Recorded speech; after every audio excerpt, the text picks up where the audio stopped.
Hi guys, this is Dom from the Lure Reviews. I'm out fishing again today. Had a lot of rain, so the water is extremely coloured, chocolate coloured. Yeah, have a look.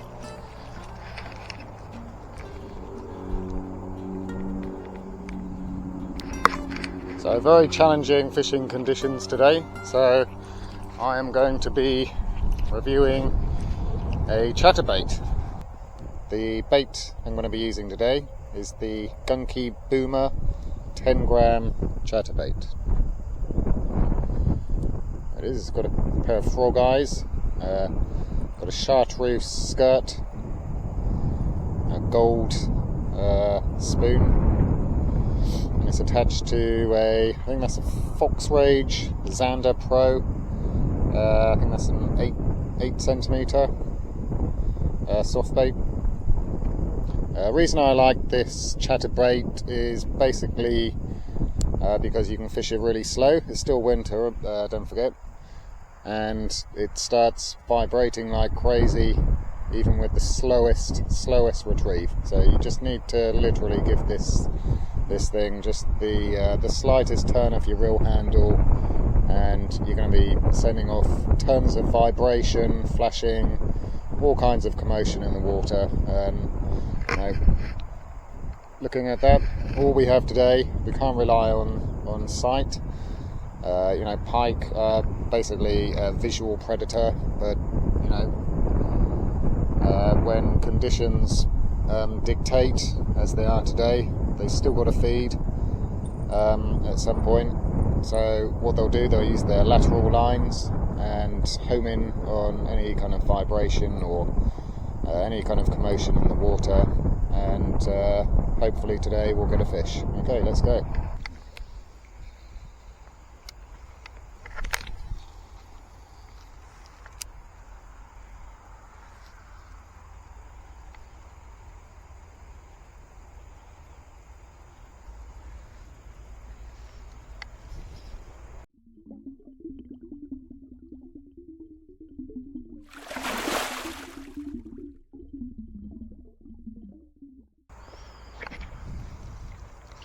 So yeah, as I was saying, this starts vibrating, sending off tons of vibration, even from the as soon as it hits the water, basically.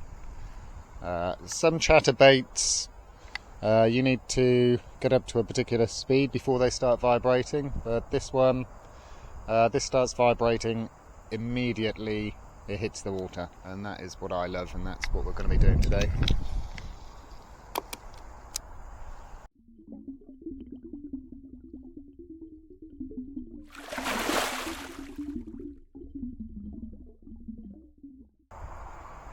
So rather than just give a very steady retrieve, I just give it jerks, blasts, maybe rip it,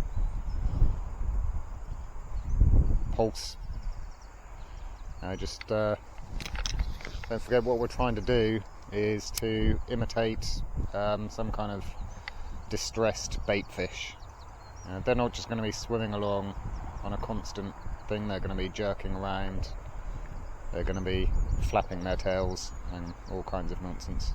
So that's what we're going to try and imitate, and try and trigger an attack from a predator. It's not too big, this lure, so anything's up for game. I don't just want to be targeting the biggest pike today. Anything will do.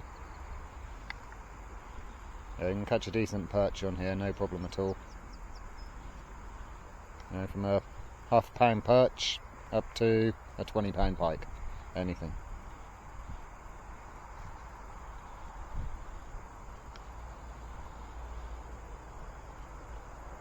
It's quite a dark colour, so I don't know if you can see that, but it does actually contrast very well with this muddy water, but visibility is just a few inches. So what I'm hoping is that a pike or perch, any kind of predator, will detect that vibration, home in, see the shape. It's got a pretty big profile because of the skirt, and will be provoked into striking.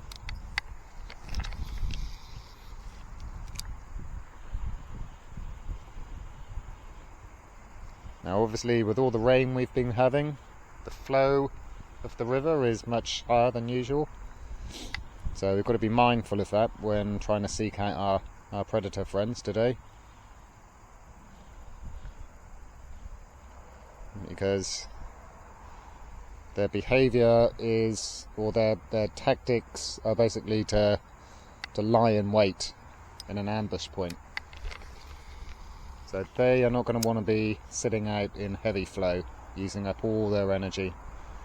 They're going to want to get the most that they possibly can to eat with the least energy expended. So that means they're going to be hanging out down towards the bottom in little holes or behind anything that's going to disrupt the flow and slow down the flow. It only has to be big enough to hold their body.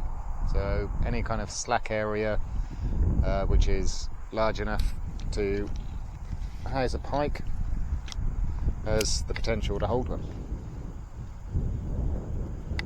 Or you can really tell the difference if you're retrieving with flow. You know, the vibration is so much less, you know, compared with if I cast down there. You know, I literally just have to, well, I don't actually have to do anything. I'm just holding it there. Look at the rod tip. Can you see the rod tip? See, I don't even have to do anything. I can just hold that there, and the flow of the river is going to vibrate my lure all day.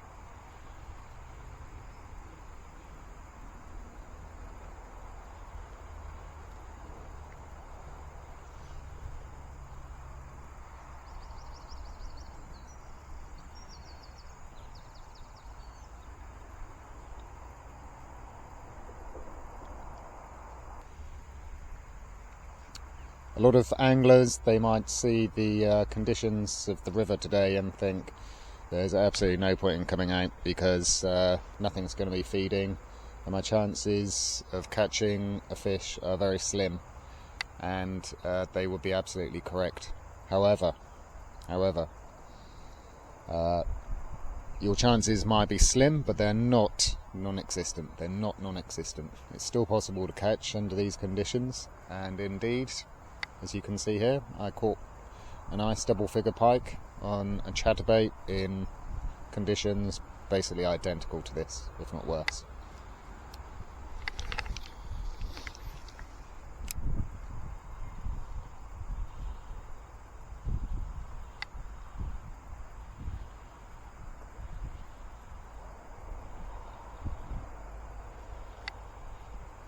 That said, I'm not hopeful. As you can see, I haven't even set my net up yet, which is unusual.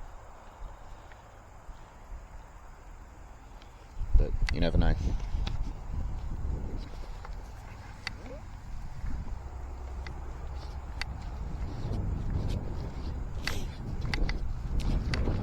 So as I'm walking along the riverbank, what I'm going to be doing is trying to identify any slack areas and cast into them.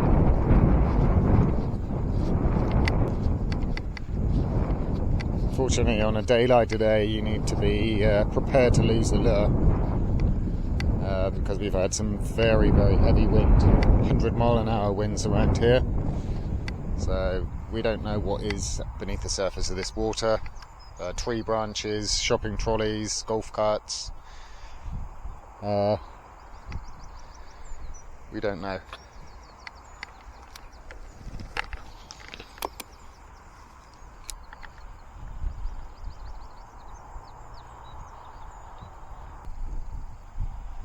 So there's not really any right or wrong way to fish this lure.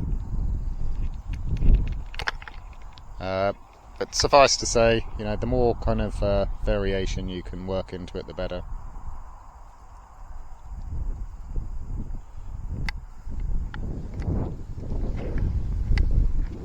I say don't do a steady, straight retrieve, but you know, it's always worth trying every now and again.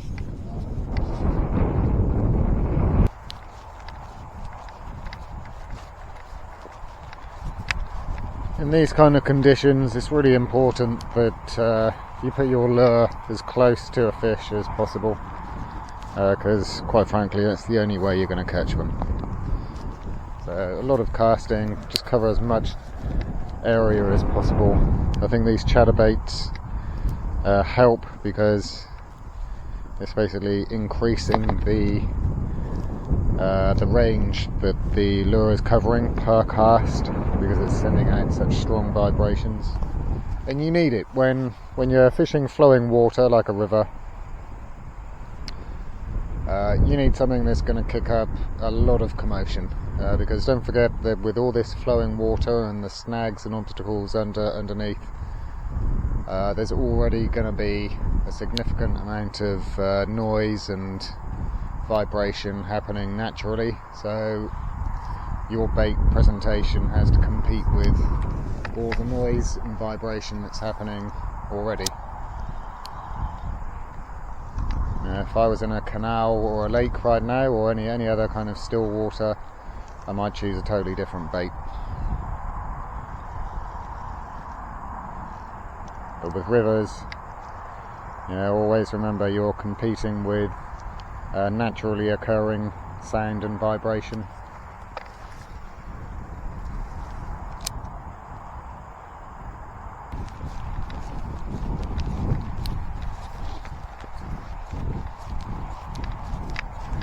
So yeah, we're looking at spinners, chatterbaits, anything with loud rattle. You need flash and rattle, essentially.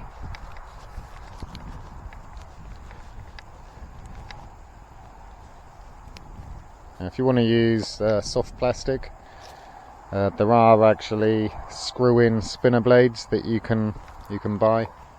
I'll try and demonstrate one of those at some point. But yeah, you can attach a spinner blade to a soft plastic swim bait, just to give yourself a little bit of extra flexibility. You can buy glass and stainless steel rattle kits, which you insert into soft plastic lures just by making a little hole. They can slip back out again, so I would recommend just adding a little drop of super glue just to keep them in place, because they're not cheap.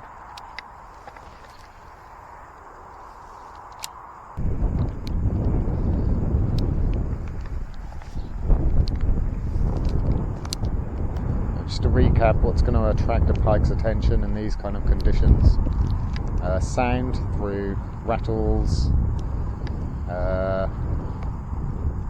or clinking bits of metal on chatterbaits. The other thing I've got, which I'll show you now, this fast attachment clip. It has two small glass beads on it.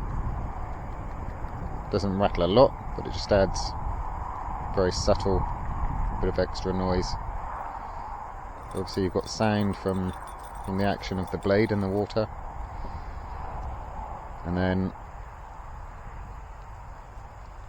the other thing is basically vibration, and that's what this spoon provides, plus the tail from the trailer.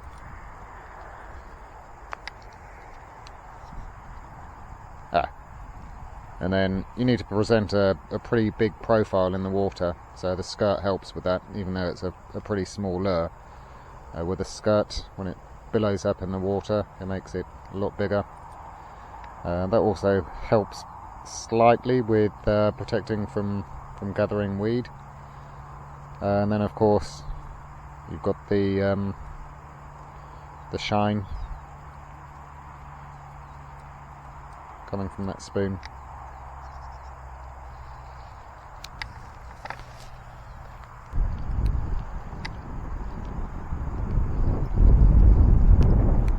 Well, we've been fishing now for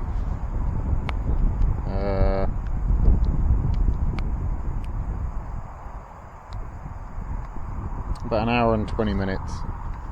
I've had no bites, absolutely no contact with any fish. The weather's starting to deteriorate, as you can see. Rain's starting to come down pretty heavily now. What I'm going to do, I'm going to work up to that bridge there and then call that a day.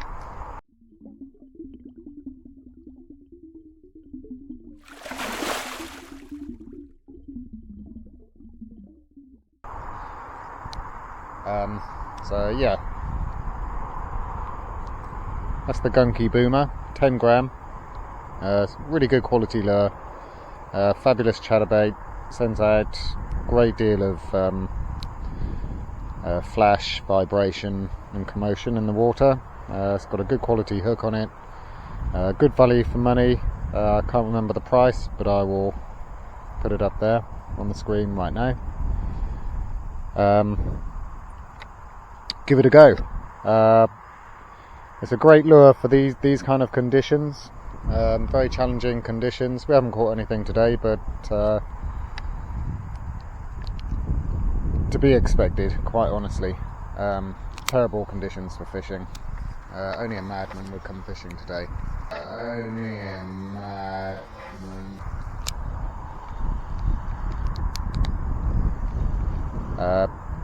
That said, it's not just a great lure for coloured water. This is very, very effective in clear water, sends out a lot of noise, a lot of vibration and a lot of flash. That flash really gets the pike going in better conditions when the water is much clearer. So definitely give this lure a go.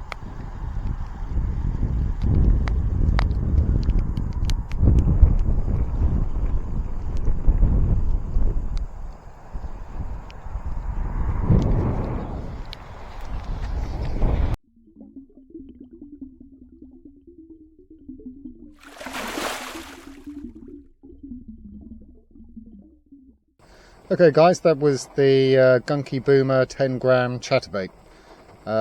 Really good lure. I've used it many times before and caught some lovely fish on it. Nothing today due to the terrible conditions. I've given up early. It was only out for about 2 hours, something like that. It's absolutely bucketing down with rain now. So definitely made the right call to cut the session short. Freezing cold.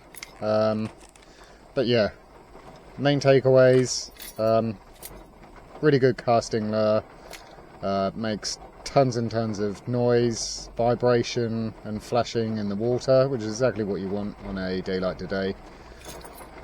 Good value for money, quality lure, as I showed you on the film. The vibrations start literally as soon as the lure hits the water. It's working, it's doing its job. Unlike some other chatterbaits where you need to build up a bit of speed and resistance in the water for it to start working. So I really love that about this lure. So yeah, I'd definitely give that top marks for quality. It's a very robust lure. It's great value for money, so yeah, I would definitely give that lure 10 out of 10. Thanks for watching. Don't forget to like and subscribe. See you in the next video, and if you want me to review any lures for you, just leave a note in the comments.